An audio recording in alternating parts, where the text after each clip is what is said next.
अहकामात वहाँ पर नाफिज कर दिए गए हैं। चलिए बहुत बहुत शुक्रिया रऊफ इस तमाम जानकारी के लिए। आगे बढ़ेंगे दूसरी खबर की तरफ। स्वामी अभिमुक्तेश्वरानंद घर में नजरबंद है। वाराणसी के ज्ञानवापी मस्जिद में पूजा का था ऐलान। संतों ने आज 4 जून को पूजा का ऐलान किया था। इंतजामिया ने संतों को पूजा करने की इजाजत नहीं दी। इंतजामिया ने मामला अदालत में जेरे इल्तवा होने का दिया हवाला। स्वामी अभिमुक्तेश्वरानंद को इजाजत न देने से आगाह किया गया। सिक्योरिटी और अमन को बनाए रखने के लिए घर में नजरबंद किया गया। तो बड़ी खबर एक बार आ रही है वाराणसी से। स्वामी अभिमुक्तेश्वरानंद घर में नजरबंद है। वाराणसी के ज्ञानवापी मस्जिद में पूजा का था ऐलान। संतों ने आज 4 जून को पूजा का ऐलान किया था। इंतजामिया ने संतों को पूजा करने की इजाजत नहीं दी। इंतजामिया ने मामला अदालत में जेरे इल्तवा होने का हवाला दिया। स्वामी अभिमुक्तेश्वरानंद को इजाजत न देने से आगाह किया गया। सिक्योरिटी और अमन को बनाए रखने के लिए घर में नजरबंद किया गया।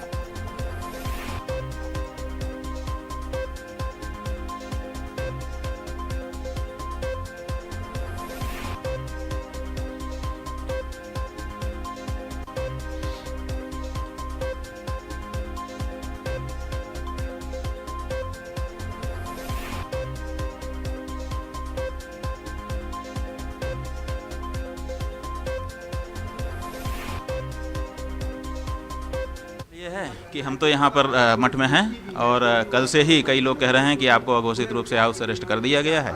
हमको लेकिन किसी पुलिस वाले ने, किसी जिम्मेदार अधिकारी ने आकर के ये वाक्य नहीं कहा है कि आपको हाउस अरेस्ट किया गया है।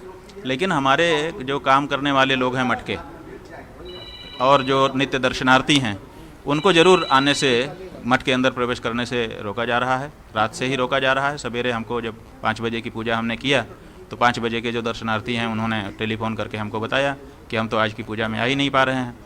हमने कहा क्यों? बोले पुलिस वाले रोक रहे हैं। फिर हमने 7 बजे की पूजा में, सूर्य भगवान की पूजा में देखा तो उसमें रोक रहे थे। फिर पूजा के बाद हम गेट पर गए और जा करके हमने कहा कि भाई ये क्यों कर रहे हो आप? हमारे नित्य दर्शनार्थियों को क्यों रोक रहे हो? आप अपरिचितों को रोको, आप जो है भीड़ को रोको, वो हम स्वीकार है। लेकिन हमारे मठ के जो काम करने वाले लोग हैं, हमारे झाड़ू करने वाला है, अब आप उसको रोक दे रहे हो।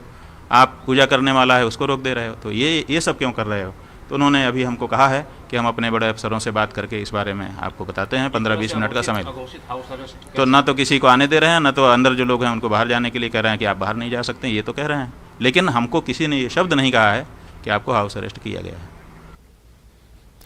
गुज़िश्ता हफ्ते कोविड केसेस में तेजी से इजाफा और हफ्तेवार इन्फेक्शन की शरह में इजाफे के तनाजुर में मरकज ने 5 रियासतों को मशवरा दिया है कि वो कोरोना वायरस के मजीद फैलाव पर काबू पाने के लिए करीब से निगरानी करें और ज़रूरी एहतियाती इक़दाम करें। मरकजी वज़ारत सेहत के सेक्रेटरी राजेश भूषण ने तमिलनाडु, केरला, तेलंगाना, कर्नाटक और महाराष्ट्र को एक ख़त लिखा है। ख़त में रोशनी डाली गई है कि कुछ रियासतों से कोविड के ज़्यादा केसेस रिपोर्ट हो रहे हैं, जिससे इन्फेक्शन के मुकामी तौर पर फैलने के इम्कानात की निशानदही होती है। और इस पूरे मामले पर बात करेंगे अपने नुमाइंदे शंकर आनंद से, जो इस वक्त हमारे साथ फ़ोन के जरिए जुड़े। शंकर, कुछ स्टेट में दोबारा कोरोना के केसेस में इजाफा हुआ, इसको लेकर केंद्र जो है वो चिंतित भी है। निश्चित तौर पर देखिए, भारत में अभी भी कोरोना संक्रमण के मामले सामने आ रहे हैं और हालांकि पिछले कुछ महीनों में संक्रमण की रफ्तार जरूर थमी है, लेकिन संकट अभी तक पूरी तरह से खत्म नहीं हुआ है। वायरस से बचने के लिए अभी भी लोगों को एहतियात बरतना काफी जरूरी है और इसी मामले की गंभीरता को देखते हुए तमाम राज्यों को, कई राज्यों को बकायदा खत लिखा गया है। और क्योंकि हेल्थ एक्सपर्ट ने देश में जून के अंतिम सप्ताह के आसपास चौथी लहर का अंदेशा जताया है। निश्चित तौर पर ये एक बहुत बड़ा अलर्ट है। जिस तरह से जो स्वास्थ्य विभाग से जुड़े हुए एक्सपर्ट जो हैं, उन्होंने कहा है कि जून के आखिरी सप्ताह में हो सकता है कि जो संक्रमण दर है उसमें काफी इजाफा देखने को मिल सकता है। लिहाजा इसी बात को ध्यान में रखते हुए इस तरह का एक अलर्ट जो है, एक सतर्कता के लिए खत जो है वो लिखा गया है। और इसी बीच में देश में कोरोना के पिछले 3 महीनों में सबसे अधिक मामले देखने को मिले हैं और 3 महीनों में देश में कोरोना के 4041 से ज्यादा मामला सामने आए हैं। और इसके साथ एक और जानकारी देना चाहूंगा कि कल दिल्ली स्थित एक कोर्ट में भी एक बड़ा फैसला सुनाते हुए कहा गया था कि अगर मास्क लोग पहनकर नहीं विमान में आते हैं तो उसे चढ़ने ना दिया जाए।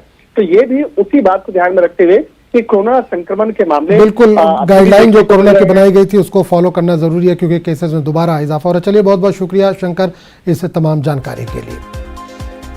आगे बढ़ेंगे। पंजाबी गुलकार सिद्धू मूसेवाला कत्ल केस में जम